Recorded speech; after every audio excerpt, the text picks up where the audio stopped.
नमस्कार। सास बहू और सेंसेक्स के आज के इस एपिसोड में आप सबका स्वागत है। अगले आधे घंटे हमारी क्वेरी सॉल्व करने के लिए अरिहंत कैपिटल मार्केट से आशीष महेश्वरी साहब जुड़ेंगे। आशीष जी स्क्रीन पर आपके नजर आएंगे। Ashish ji good afternoon. बस बातचीत की शुरुआत कर रहा हूं। Toll free number, WhatsApp number, Twitter ID screen पर आएंगे। रीच आउट करिए, आज तो हफ्ते का पहला दिन है। क्वेरीज भेजते रहिए। कोशिश करूंगा इसी हफ्ते ज्यादा से ज्यादा क्वेरीज इसी शो में हम इनकॉर्पोरेट करें, इंक्लूड करें। हफ्ते की थोड़ी लड़खड़ाती शुरुआत हो गई है। इस समय निफ्टी 3/4% के दबाव के साथ कामकाज करता हुआ नजर आएगा आपको। 17,700 के नीचे के टिक्स देखे मैंने आज। हमने ऑलमोस्ट 17,700 के नीचे वही लेवल्स थे जहां से थोड़ा सा रिकवरी आई थी, लेकिन हम कोई मीनिंगफुल नहीं, हम उन्हीं लेवल्स के आसपास ही 17,725 के आसपास के जोन पर इस समय कामकाज। अच्छा खासा 3/4% का दबाव। निफ्टी बैंक जो लग रहा था आउट परफॉर्म कर जाएगा, रिलेटिव आउट परफॉर्मेंस तो है, लेकिन वो पॉकेट भी 1/3% के दबाव के साथ इस समय कामकाज करती हुई। तो लार्ज कैप्स थोड़े से पस्त, ब्रॉडर मार्केट थोड़ा सा बेहतर, वो अलग कहानी। लेकिन कई सारे लार्ज कैप स्टॉक इस समय दबाव में आ रहे हैं। कुछ इंडिविजुअल स्टॉक्स हाईलाइट करता हूं। एशियन पेंट स्क्रीन पर लेकर आइएगा, इंट्राडे चार्ट्स दिखाइएगा सबके, जो स्टॉक्स मेंशन कर रहा हूं। ये ठंडे पड़ रहे हैं जो स्टॉक्स वो मेंशन कर रहा हूं। इंडसइंड बैंक और आईसीआईसीआई बैंक। इंडसइंड बैंक हरे में नजर आएगा, लेकिन पस्त पड़ना शुरू हुआ है। और आईसीआईसीआई बैंक, एसबीआई, ये सब एकदम ठंडे। ये देखिए दिन के लोस पे आते हुए तो बैंकिंग स्टॉक्स हैं, वो धीरे धीरे, अब तक वो सपोर्ट था, अब वो मोमेंटम सब ठंडा पड़ रहा है। पिछले आधे घंटे में एसबीआई वापस फ्लैट लाइन के आसपास आ रहा है, लग रहा था उभरेगा। ऐसे कई सारे स्टॉक्स हैं, खैर उन पे नहीं जा रहा हूं। एचयूएल मिसाल के तौर पे स्क्रीन पर आएगा, वो भी प्रेशर में। तो कई सारे स्टॉक्स प्रेशर में आते हुए देखते हैं इवेंचुअली सेशन कैसा पैन आउट होता है। लेकिन इस समय थोड़ी सी वीकनेस ग्रिप करती हुई इंडियन इक्विटीज में। खैर ग्लोबली मूड माहौल थोड़ा ऐसा ही था। हमें लग रहा था कि हम थोड़ा सा पिछले हफ्ते के एंड में जाते थे, तेजी आ रही थी, थोड़ा आउट परफॉर्मेंस दिखाएंगे, लेकिन वो टिक नहीं पा रहा है, क्योंकि दरअसल आईटीसी, एसबीआई अपने नंबर्स के बाद थोड़े से पस्ती पड़े। Even ITC off day's highs ही है इस समय कामकाज करता हुआ। 1% मजबूत है। कहाँ वो हमने शुरुआत में बहुत अच्छे टिक्स आते हुए आईटीसी में देखे थे। तो रिजल्ट्स अच्छे नंबर्स हैं, लेकिन स्टॉक उस तरह सपोर्टिव नहीं है। और ग्लोबली क्यूज और अच्छी यूएस की जॉब्स रिपोर्ट के बाद वैसे ही थोड़े से ठंडे हैं। तो ये सब इंपैक्ट करता हुआ इंडियन इक्विटीज को। और अगर फेड के एग्रेसिव स्टैंड की एक्सपेक्टेशंस बन रही हैं, तो हमारी एमपीसी भी, आई एम श्योर, इस समय जो बातचीत चल रही होगी, आज डे 1 है क्रेडिट पॉलिसी से पहले 3 दिनों की एमपीसी बैठक है, तो आई एम श्योर ये सब चीजें डिस्कस हो रही होंगी। थ्रेड बेयर इस बार 25 हो रहा है क्या, उसके बाद कॉशियस कमेंट्री कंटिन्यू होगी नहीं होगी, क्योंकि फेड अगर और एग्रेसिव रहेगा तो डाउटफुल है कि आरबीआई आके या एमपीसी आके स्पेसिफिकली ये कह दे कि अब हम थम जाएंगे यहाँ से, जो बाजार एक्सपेक्ट कर रहा था एक अच्छे बजट के बाद। तो कुछ इफ्स एंड बट्स लग गए। खैर सवाल जवाब के सिलसिले की शुरुआत कर देते हैं, और जो जो स्क्रीन पर है सब नजर आएंगे आपको। अजमेर जाना है, डोंडाईचा जाना है और कोलकाता जाना है, सब जुड़ चुके हैं। तो मैं अजमेर से शुरू करता हूं। रुचि जी आपको आपकी स्क्रीन पे नजर आएंगी। रुचि मैम हाय, गुड आफ्टरनून। रुचि मैम कब से शेयर बाजार से जुड़े हो मैम? इस समय कहां तकलीफ आ रही है, फिर कौन सी क्वेरी है महेश्वरी साहब के लिए? हाँ, क्वेरी तो मेरी ये थी, मैं तकरीबन 5-6 सालों से कर रही हूँ इसमें हाँ, इन्वेस्टमेंट्स। अभी क्या आईडीएफसी बैंक के शेयर लिए थे सर, हाँ। 54 रुपीज के 5000 शेयर है मेरे पास में। तो 24 मंथ्स का मतलब मेरा ये है कि 1 साल तक मुझे होल्ड रखना है। तो मुझे क्या करना चाहिए, होल्ड रखना चाहिए या आगे और मतलब मेरे को ग्रोथ मिलेगी इसमें, या क्या रहेगा? थोड़ा सा ये मुझे जानना था, अभी फोकस कितना टाइम हो गया रुचि मैम लिए हुए? इनको मुझे लिए हुए हो गए सर 6 मंथ्स हो गए हैं। 6 मंथ्स हो गए हैं। 2 साल का टाइम होराइजन था, 1.5 साल के आसपास का बढ़िया सा आउटलुक है। रखना चाहते हैं रख सकते हैं। आशीष सर क्या हाँ, करना चाहिए? आईडीएफसी फर्स्ट बैंक अच्छा मूवर रहा है, मैम की खरीद से अभी भी बढ़िया 6 रुपए ऊपर ट्रेड कर रहा है। फंडामेंटली क्या व्यू बन रहा है आईडीएफसी बैंक में? क्या रखना चाहिए? 1-1.5 साल में मीनिंगफुल अपटिक्स आप देख रहे हो क्या? इसमें पहले भी अच्छे लेवल देखने के बाद बहुत पस्त पड़ चुका है ये स्टॉक, अब फिर मोमेंटम में है, रखे रहूं क्या इसको? बिल्कुल रखे रहने की सलाह रहेगी आशीष निवेशक का। और अच्छा इन्वेस्टमेंट उन्हें अच्छे प्राइस पे मिला हुआ है। और हम्म, मुझे लगता है कि इनफैक्ट अभी 2-1 साल यदि आप होल्ड कर पाए तो इनफैक्ट इस स्टॉक का आप शायद 3 डिजिट में भी पाएंगे।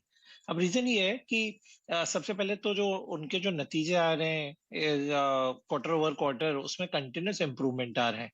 एनपीए अभी हम देख रहे हैं कि ऑलमोस्ट 1% ही रह गए हैं, जो शायद अगले क्वार्टर पे 1% के नीचे चले जाएंगे।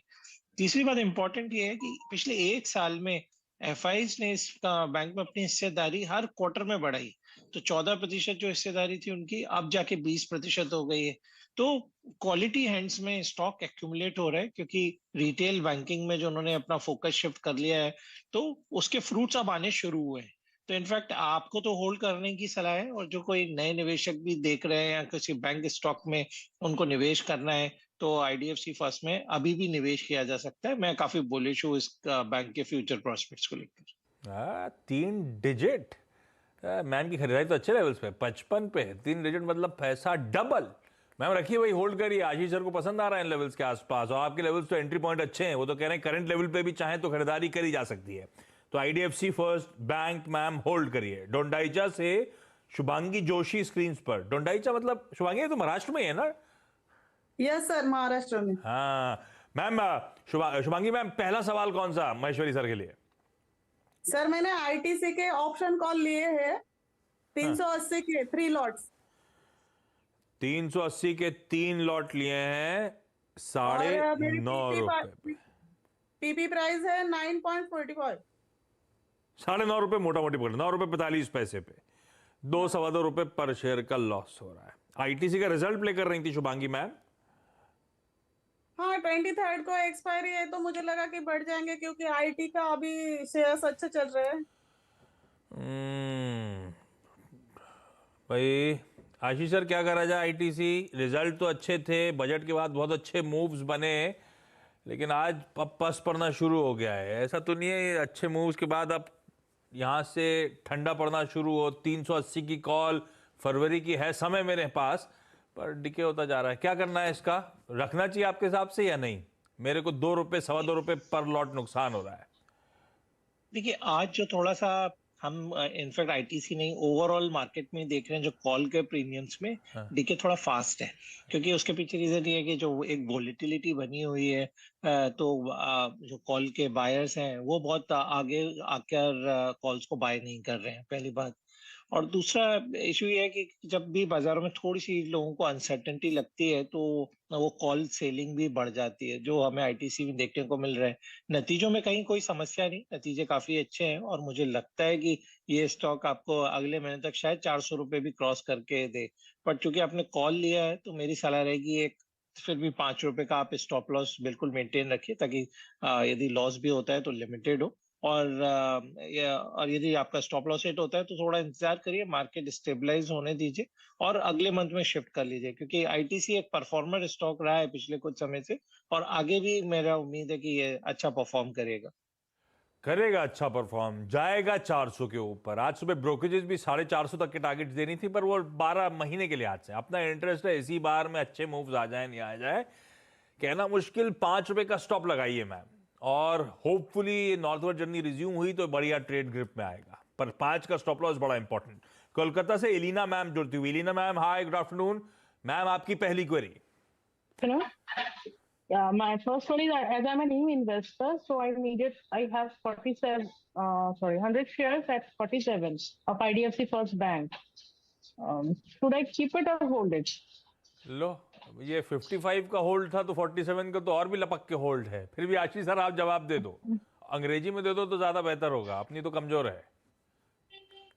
No, I am comfortable in Hindi also. अरे तो फिर आशीष जी हिंदी में रखने का। ओके तो मैडम आपने काफी अच्छे लेवल पे ये इन्वेस्टमेंट किया है, और एक अच्छा आपने बैंक आइडेंटिफाई किया है। आप देख रहे होंगे कि दूसरे बैंकिंग स्टॉक्स में काफी करेक्शन आया है, चाहे वो प्राइवेट सेक्टर के दूसरे बैंक हो, एचडीएफसी हो, एक्सिस हो, आईसीआईसीआई हो, या पीएसयू बैंकिंग स्टॉक हो, पर आईडीएफसी बैंक फर्स्ट बैंक में और आईडीएफसी लिमिटेड में, इन दोनों में काफी बाइंग इंटरेस्ट है इंस्टीट्यूशनल इन्वेस्टर्स का, क्योंकि नतीजे बेहतरीन रहे, और जो मार्केट कैप करस्पॉन्डिंगली जो उनके दूसरे peer set private sector bank है उनके कंपैरिजन में अभी भी काफी अट्रैक्टिव है। तो जैसा मैंने पहले ही बताया था कि इस स्टॉक में हर क्वार्टर में एफआईज बाइंग कर रहे हैं और अपनी होल्डिंग बढ़ा रहे हैं, तो इसके कारण से स्टॉक में धीरे धीरे राइज आ रहा है। जरूर थोड़ा इसमें पेशेंस रखना पड़ेगा, बट आपको जो रिस्क रिटर्न का पे ऑफ है वो आपके फेवर में। एलिना मैम सवाल सिमिलर हो गया, 3 डिजिट की आशीष सर ने बात करी तो होल्ड करना है। आप तो दूसरी क्वेरी पूछ लो, नहीं तो रिपीटेशन ही हो जाएगा स्टॉक्स का। Actually, I had another bank, Yes Bank. हाँ। 350 shares at 52. I don't know what to do. यहाँ गवा दिया है आशीष सर। अभी यस Yeah, बैंक ये that क्यों was लिया था fine. कि ये लॉन्ग टर्म के लिए लिया था कि ट्रेडिंग वेडिंग थी उस तरह में मोमेंटम था इसलिए ले लिया No, no, I thought of for long term. Actually, that's the main गिरते issue. हुए What to चाकू do? पकड़ I'm लिया stuck. आशीष सर। 55-52 पे लिया हुआ है, 35 रुपए साढ़े Shall पहले, I एक तिहाई वैल्यू average रहेगी। it? हाँ नहीं Shall I करना है average it क्या and make Ashish it sir, क्या lower? करा जाए? देखिए बहुत ऊपर के लेवल पे स्टॉक ले लिया है, बट मेरी सलाह रहेगी कि यदि आपको इस स्टॉक को होल्ड करना है तो कम से कम 5 साल लगेंगे इस स्टॉक को इस रेट में आने के लिए, क्योंकि अब जो नए इन्वेस्टर जिन्होंने इसमें निवेश किया है वो उसके बाद में फंड रेज करेंगे और बैंक को स्ट्रॉन्ग आगे जाके बनाएंगे, क्योंकि अभी समस्या है कि इसकी इक्विटी इतनी बड़ी है, 5,000 करोड़ की शेयर कैपिटल है और 2 रुपए पेड अप शेयर है, तो इतना ज्यादा फ्लोटिंग स्टॉक है कि उसके 50 पैसे बढ़ने में उस पूरा दिन निकल जाता है स्टॉक का। तो 16 रुपए से 50 रुपए तक की जर्नी में मुझे लगता है कि fundamentally changes over a period of time इस बैंक में आएंगे, तब शायद आपको रिटर्न मिले। तो एक बार इसको आप लॉन्ग टर्म निवेश डाल के बना के छोड़ दीजिए, अभी इतना लॉस बुक करने की जरूरत नहीं कर ले और फर्दर ऐड ना करें, है ना आशीष सर? ऐड नहीं करना है फर्दर। जी। ठीक है। अच्छा रुचि मैम, अगला सवाल आईडीएफसी फर्स्ट बैंक के बाद। जी सर मैं ये पूछना चाह रही थी कि वैसे बेसिकली हम लोग जो इन्वेस्टमेंट करते हैं, मतलब मैं जो करती हूँ वो आईटी और बैंकिंग सेक्टर में ही कर रही हूँ ज्यादा। हाँ। तो अगर अगले 3 साल के लिए मैं कोई दूसरा सेक्टर देखना चाहूँ तो किसमें मुझे ग्रोथ प्रोस्पेक्ट्स मिल सकते हैं, कोई और सेक्टर? ठीक है, 2 हेवीवेट सेक्टर्स थे आईटी और बैंक्स, अब तक का निवेश वहीं पे कंसंट्रेटेड। अब अगले 3 साल के लिए कोई और सेक्टर रेवेन्यू खुल रहा है, आपको कौन सा सेक्टर पसंद आता है आशीष सर? और उसका प्रेफर्ड पिक भी बता दीजिए तो हमारा होमवर्क हो जाएगा क्या लेना है। वैसे तो आपके दोनों जो सेक्टर आपने आइडेंटिफाई किए वो काफी बेहतरीन है, और रीजन ये है कि यदि आप निफ्टी का कंपोजिशन देखें तो ऑलमोस्ट 50% जो स्टॉक है वो आईटी और बैंकिंग से ही आते हैं। तो अब आप सोचिए कि मार्केट चले और आईटी और बैंक ना चले, ऐसा नहीं होगा। तो बिल्कुल आईटी और बैंक अच्छी पिक है आपके, बट फिर भी आपको 2 दूसरे सेक्टर्स और आपके जानने की इच्छा है तो मेरी सलाह रहेगी एफएमसीजी और मेटल, इन दोनों सेक्टर में भी मैं काफी बुलिश हूँ। तो एफएमसीजी में मेरा पहला बेट रहेगा ब्रिटानिया, जो जिसमें जो स्टॉक अपने 50 वीक हाई के पास पहुंच गया है, पर जो नंबर्स आए हैं इस क्वार्टर में मुझे लगता है कि इस स्टॉक को काफी लंबा जाना है आगे। तो अभी किसी भी गिरावट पे 4,300-400 के आसपास ब्रिटानिया मिले तो आपको अपने पोर्टफोलियो में ऐड करना चाहिए। ऐसा ही मेटल में जो मेरा पिक रहेगा वो रहेगा वेदांता। मेरा मानना है कि वेदांता में एक तो आपको अट्रैक्टिव डिविडेंड जितना आता है वो काफी बड़ा अट्रैक्शन है इस स्टॉक के लिए, और धीरे धीरे स्टॉक चूंकि वर्ल्ड ओपन अप हो रहा है तो आप देखेंगे मेटल के प्राइसेस और फर्म होंगे। तो मुझे लगता है 290 से 300 रुपए के बीच में आप वेदांता में भी धीरे धीरे एक्यूमुलेशन कर सकते हैं। चलिए इस नोट पे अब समेटने का समय आ गया है। Ruchi ma'am, Shubhangi ma'am, Ilina ma'am, thank you so much जुड़ने के लिए, अपनी क्वेरीज रेज करने के लिए। आशीष सर, बढ़िया तरीके से सारी क्वेरीज सॉल्व करने के लिए thank you so much. Quickly छोटा सा ब्रेक के उस पार एक क्विक मार्केट चेक।